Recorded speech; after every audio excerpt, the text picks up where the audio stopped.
Jammu and Kashmir Chief Minister Omar Abdullah all set for a face-off with the Narendra Modi government over the directive issued for Teachers' Day celebrations. Over 2,000 private schools in Jammu and Kashmir have decided not to comply with the centre's directive for mandatory listening of the Prime Minister's Teachers' Day speech. The Private Institutions Association says they are not prepared to comply to the order. General Secretary of Private Schools United Front Jammu and Kashmir told Headlines today that schools don't even have toilets for students, let alone projectors to beam Modi's speech live.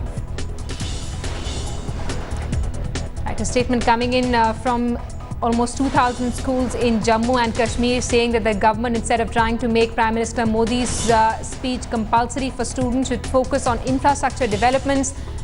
Secretary of the Private Schools Association saying that a lot of these schools don't even have toilets for children, let alone projectors to beam Prime Minister Modi's speech live. The Prime Minister's directive for compulsory Teachers' Day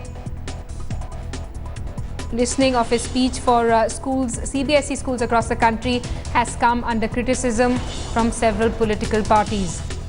Let's get in a word from our correspondent Shujal Haq, who's with us on the phone line from Srinagar. Shuja, a very valid point being made by private schools secretary in Jammu and Kashmir, saying that when schools don't even have access to basic infrastructure like toilets, how does the Prime Minister expect them to telecast his speech on Teachers' Day?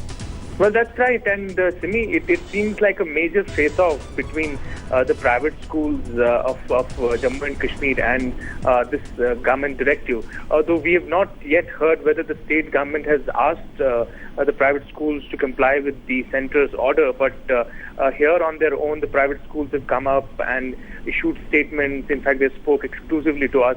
The General Secretary saying that we will not comply with this order come what may. He made some valid points. He said that we don't have that kind of infrastructure that the Prime Minister wants us to carry on with these kind of activities. And he was very categorical in saying that the resolution that they have issued between their members clearly wants the schools to function as per their normal activities and normal duties, not to comply or prepare for any sort of speech that the centre wants them to do in terms of the directive that has come from the Minister of HRD. So clearly here the absolute example of a major face-off between the private schools, which at least comprise of 2,000 private schools in this association, have at least resolved that they will not go ahead and comply with any sort of directive that will come from CBSE on this issue. This is the big story. We're tracking 2,000 private schools in Jammu and Kashmir refusing to comply to the centre's directive for live telecast of his Teachers' Day speech. Thanks so much for that update. We'll keep coming back to you for more.